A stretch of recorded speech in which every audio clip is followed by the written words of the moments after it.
year.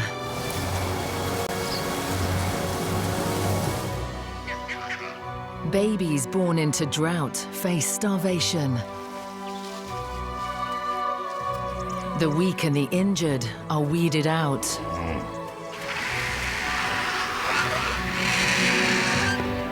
Everything's desperate for rain.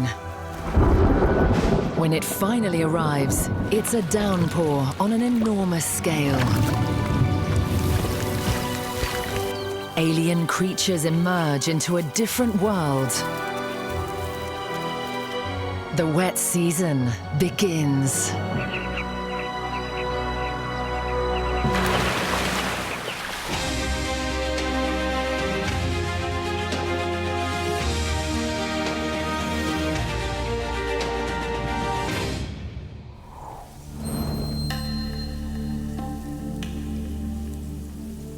It's the beginning of November in the Luangwa Valley. 6.5 rainless months have parched the land, sucking all moisture from the grass.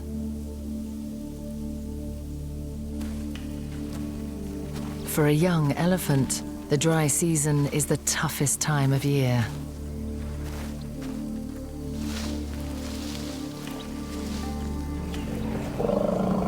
The herd must trek for up to 80 kilometers each day to find enough food.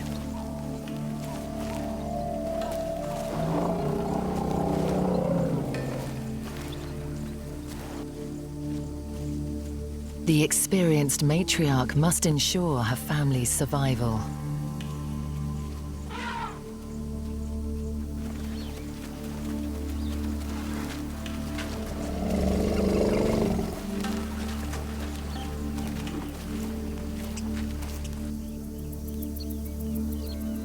However far they travel, she always leads them back to the river. It's the last source of water in the valley, the only place to drink.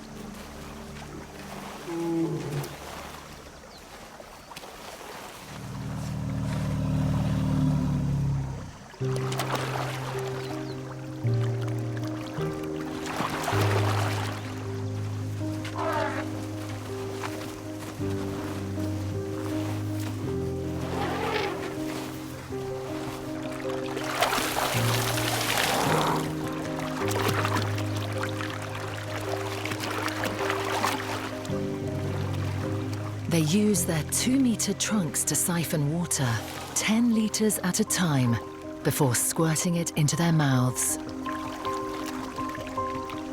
In this heat, it's welcome relief. Relief from above seems imminent too. Clouds begin to build, and the skies get heavy with the promise of rain.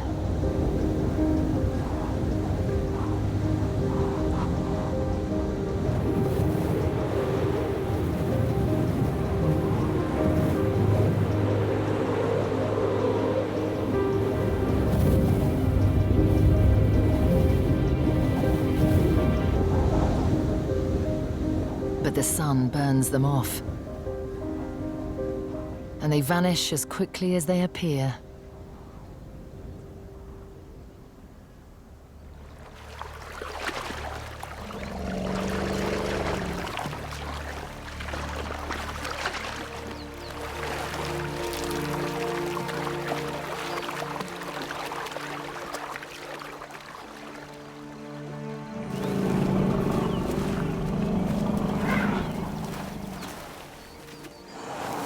For the youngster, the rains can't come soon enough.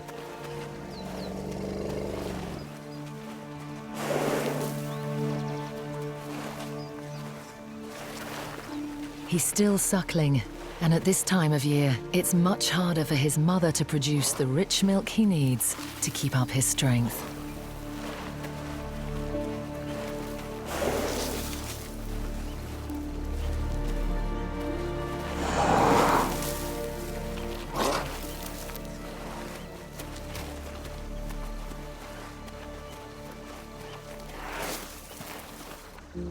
Rain is desperately needed to bring a fresh burst of life to the valley.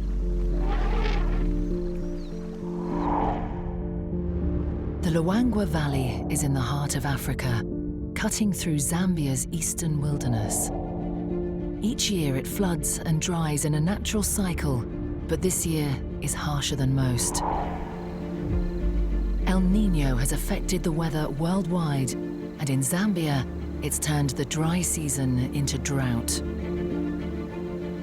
Rains here usually come in late October. They're 2 weeks late. The Luangwa River is at its lowest in 2 decades. There's been no rain here since April, and if it doesn't come soon, the river could stop flowing completely. When resources are scarce, buffaloes unite into mega herds and descend on the diminishing river to drink. The resident hippos are forced so close to each other that up and down the river, tempers flare and fights erupt.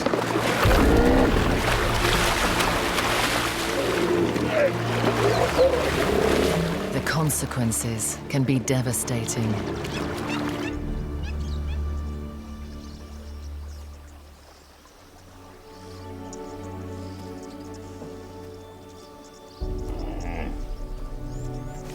One fight has left this old bull with a broken leg.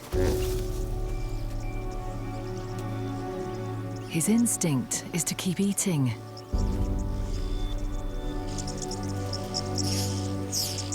But unable to move far to graze, he's losing weight fast. Oxpeckers feast on his cuts. They'll help clean his wounds, but the pain is too much for him to bear.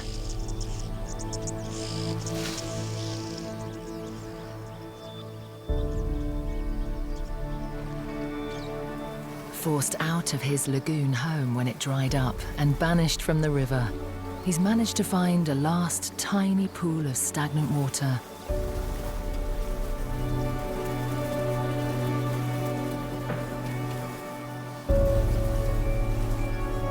He's reached the end of his journey, but at least he has cool mud to ease his last few hours.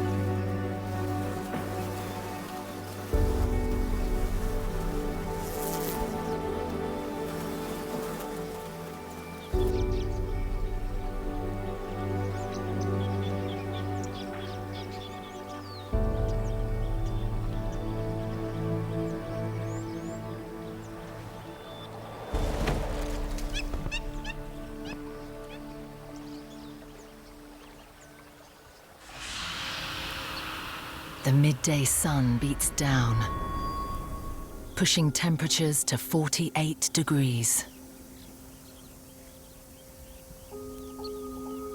The earth bakes solid. Leadwood trees bleach white in the glare. Once grassy plains turn to dust. There's no respite from the brutal sun. But carmine bee-eaters seem to thrive in it. Every year, tens of thousands of bee-eaters come to the soft sandbanks of the Luangwa River to breed. Holding their beaks open exposes their tongues and helps them keep cool. But they seem to go out of their way to sunbathe.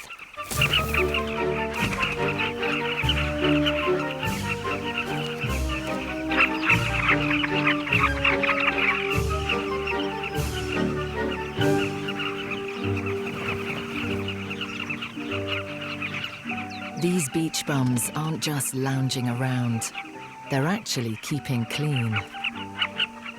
One downside of living in a colony is that parasites spread fast. To keep them under control, carmines bask.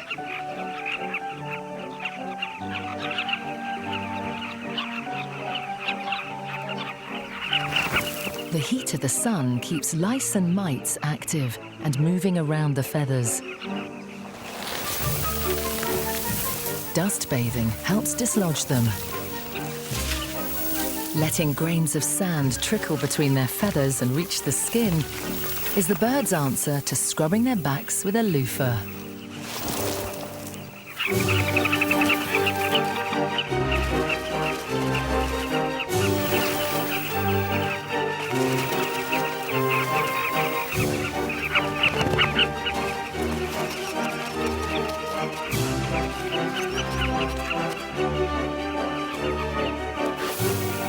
Bee-eaters spend 10% of their day doing pest control.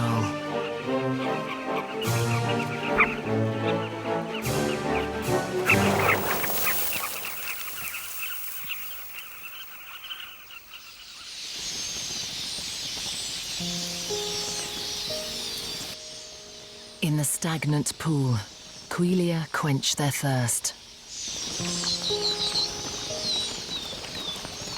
But the hippo has breathed his last.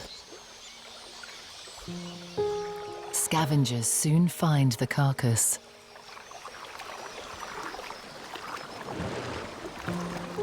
At this time of year, predators don't always need to waste energy on a hunt. This lion's had the hard work done for him by the drought. The hippo weighs well over a ton, even in his emaciated state. But with the buoyancy of the water, the lion has enough brute strength to move his prize.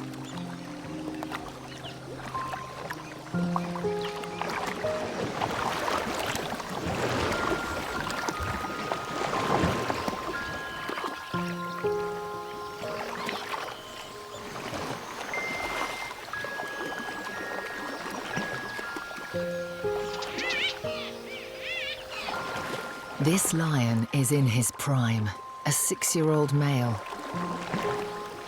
Over 200 kilos of muscle.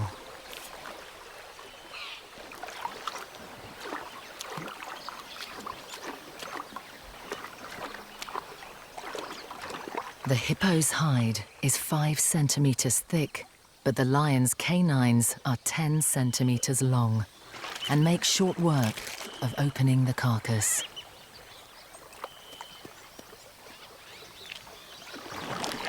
His tongue is barbed, helping him scrape meat from the bone.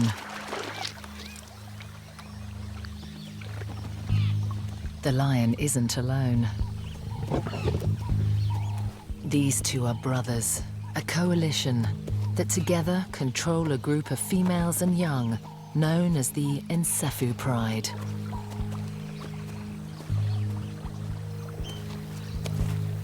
They're a team. Their strength and power more than doubled by their alliance. But they're not equals. The dominant brother has the right to feed first, even though his sibling found the meal.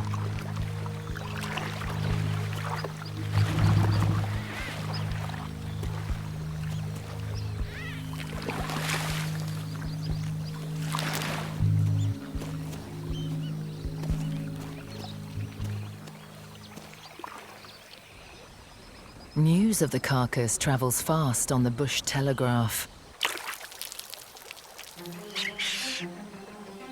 A hooded vulture is first on the scene. It's one of the smallest African vultures, easily able to maneuver into prime position to pick up scraps.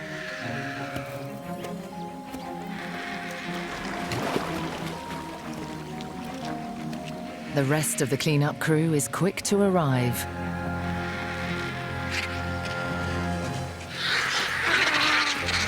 White-backed vultures are larger and much more numerous. The lion can eat a quarter of his own weight in one sitting, but he's had his fill and there's no need to gorge. Dead animals are plentiful during the drought.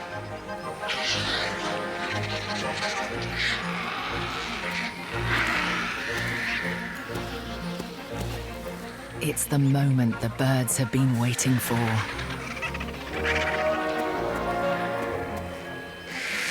The white-backed vulture's strong, curved beaks are well adapted to tearing flesh.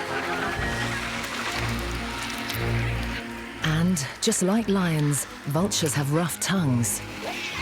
These serrations help them scrape meat from all the carcass's nooks and crannies.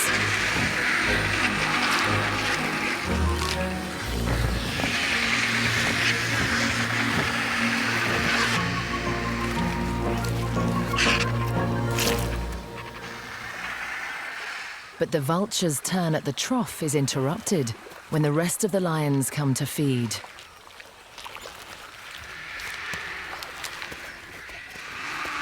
Over the coming days, the whole Nsephu pride gets a good meal.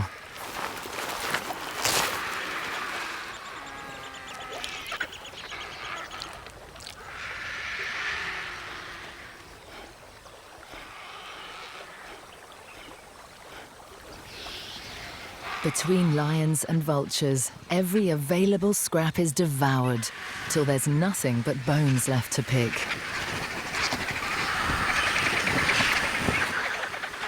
But not everyone's prepared to share.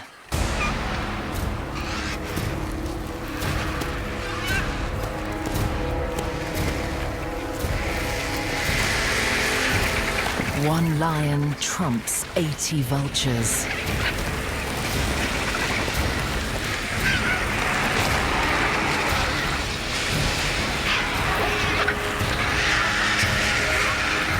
The vultures' crops are crammed with carrion. These muscular pouches in their throats can hold up to 20% of their body weight. They'll need time to digest before they can get airborne again. The hippo is a casualty of the valley's savage drought, but his demise has fed many mouths, helping other animals survive. 2 weeks on, and there's still no rain. Relief must surely come soon.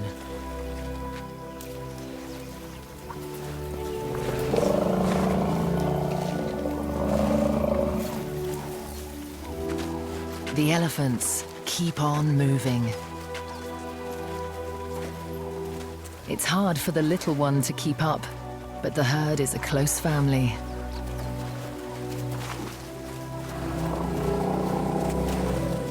His mother and aunts would never leave him behind.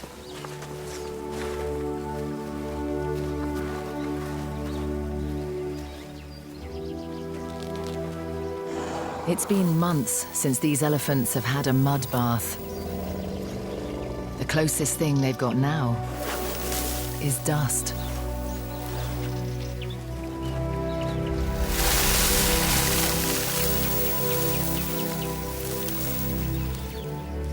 Like the bee-eaters, the sandy shower helps remove parasites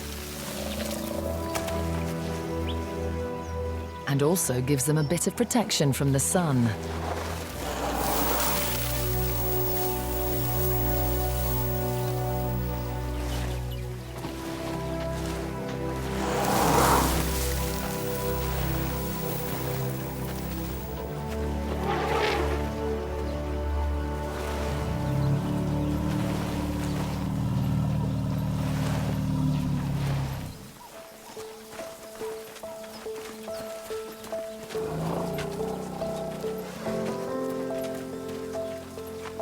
As they move on, the matriarch seems to sense something.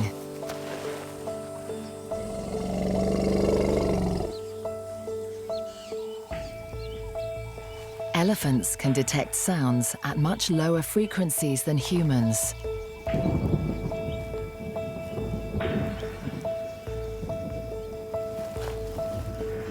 She's heard distant thunder.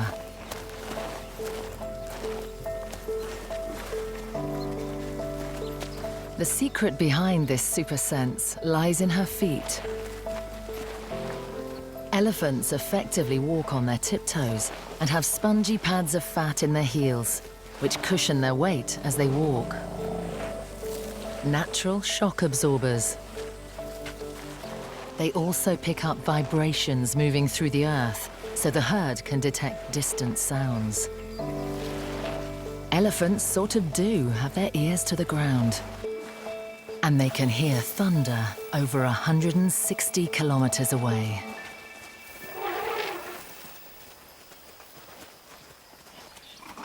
Another family eagerly awaits the rains.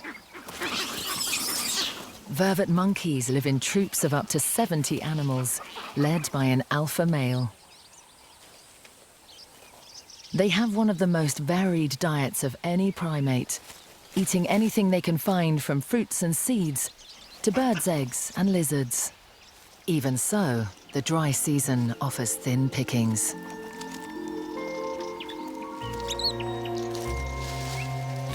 They time their breeding so females give birth at the start of the rains, when there's plenty of food about.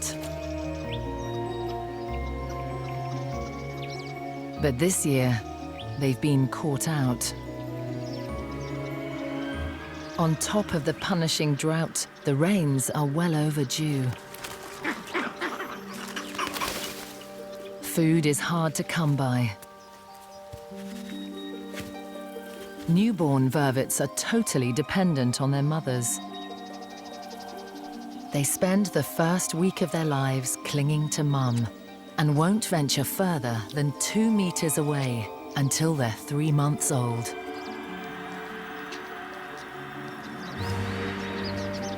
But without rain to revive their larder, these new mums are struggling to nurse their babies.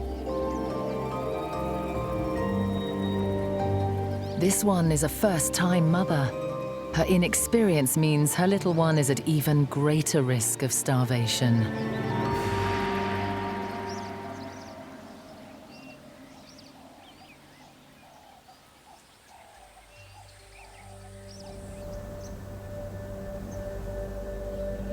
The drought has the Luangwa Valley locked in a cruel embrace.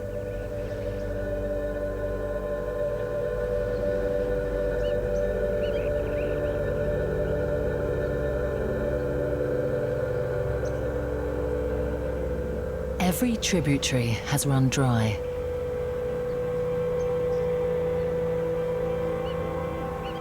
Empty gullies crisscross the parched land. Their winding paths a hollow reminder of the water they once held.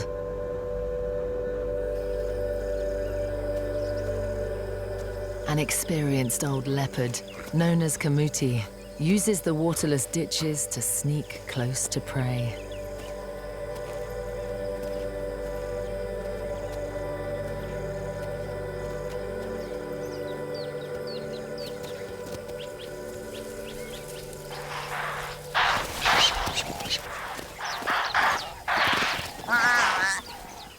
The dry season often works to predators' advantage.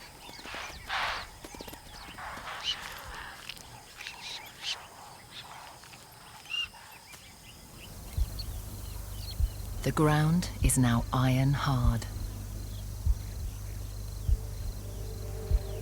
Every lagoon morphed into an expanse of fired earth.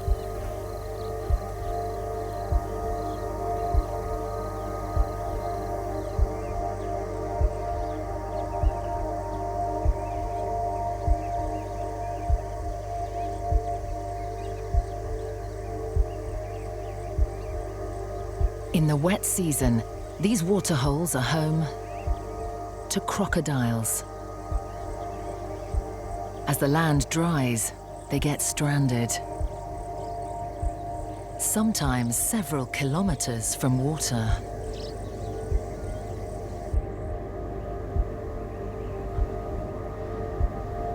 The only option is to head for what's left of the river.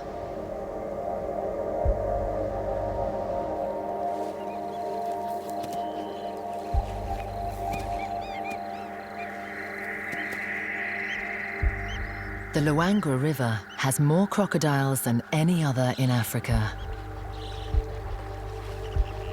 They bask on every bend. The largest crocs are dominant, but they tolerate each other, safe in the knowledge that they will all get a meal sooner or later.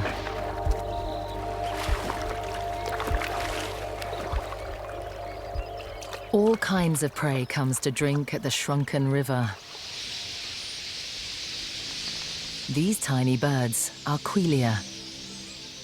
Like most animals here, they're drawn to the last source of water in the valley. As the dry season progresses, they coalesce into massive flocks.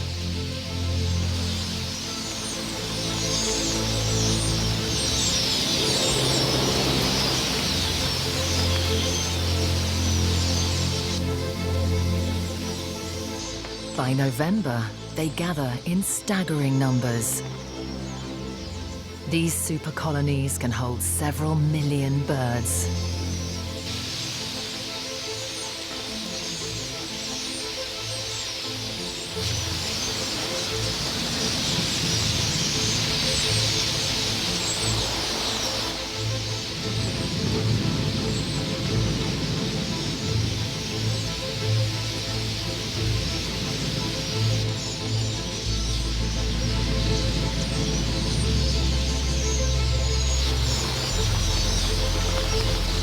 Each one weighs less than 30 grams, but together a giant flock can tip the scales at over 50 tons.